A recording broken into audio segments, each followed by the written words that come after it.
You wanna, you wanna, you wanna hot body, you wanna Bugatti. Our group focused on gender and age in music, culture, and genres. For our site, we went to Amoeba Music Store located in Hollywood, California. Amoeba Music is the largest independent record store in America. We originally wanted to look at gender in specific genres, but our findings made us focus on other aspects of music that we originally didn't foresee. What we discovered was that Amoeba's population was mostly dominated with older white men in the rock, soul, and hip-hop sections.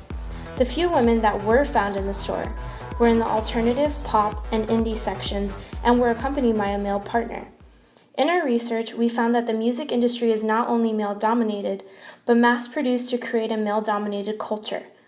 Some genres of music have recognized this, and some haven't. Therefore, we argue that some genres are more progressive than others. That's why people always say rap music is misogynistic and it's degrading to women.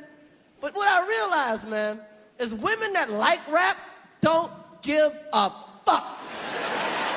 Women that like rap don't care what they saying. If the beat's all right, she will dance all night. Women don't give a fuck. The nastier, the better. Early roots of hip-hop were centered upon the four following elements: graffiti, b-boying, MCing, and DJing. In response to the unified end of gang violence in 1973 South Bronx, there was a void of culture the youth of Latin and African American communities experienced.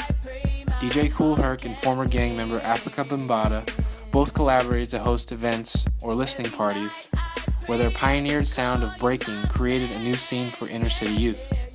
These parties were made with the intent to avoid gang life, promote a sense of camaraderie and togetherness. During my visit at Amoeba, I had the chance to have a conversation with Luther, a very knowledgeable staff member in the hip-hop section. He recommended me a few documentaries on the history of hip-hop and briefly discussed the culture that accompanied it. Luther had an excellent concept regarding the audiences of hip-hop.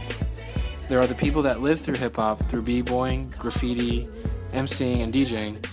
Then there are the followers or visitors to the culture, people that generally follow the trend. He argued that the current audiences of hip-hop are mostly visitors and lack the general knowledge of rap roots. Sheila Whiteley's book, Sexing the Groove, Popular Music and Gender, offers further insight to support Dr. Cornel West's claim.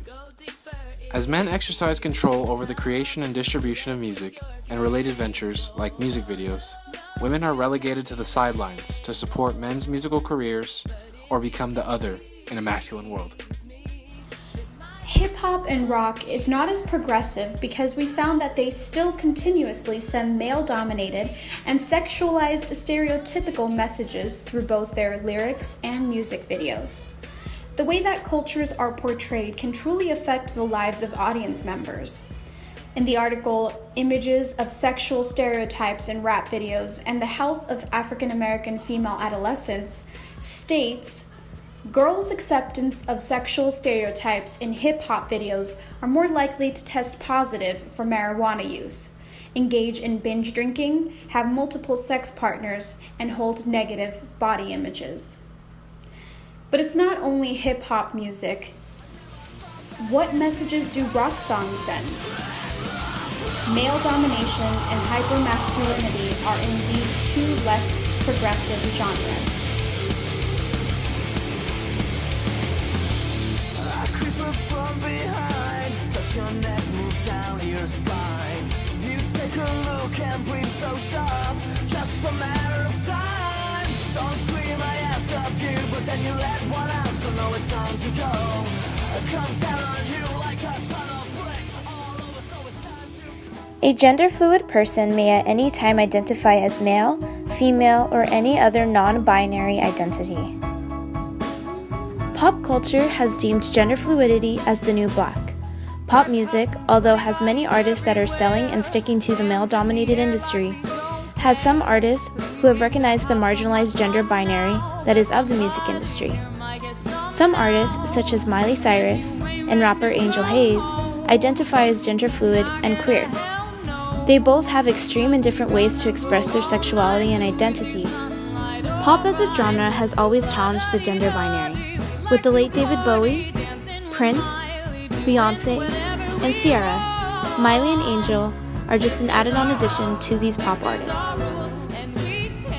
Miley Cyrus was a Disney child star, and as we all know, discovered a whole new part of herself recently. She spoke to a lot of youth that have been following her since she was on Disney. Because Miley Cyrus and pop music is usually targeted toward a younger audience, most artists and youth will follow her. Hopefully, she will help her fans to become gender fluid and let them know that the music industry is a male-dominated industry and there needs to be something done about it. Why should scholars care? Media has become a prominent source of communication and has the power to affect people all around the world. According to the uses and gratifications theory, it's suggested that we choose a form of media in order to fulfill the desire to pass time, escape, or seek information, amongst many other things.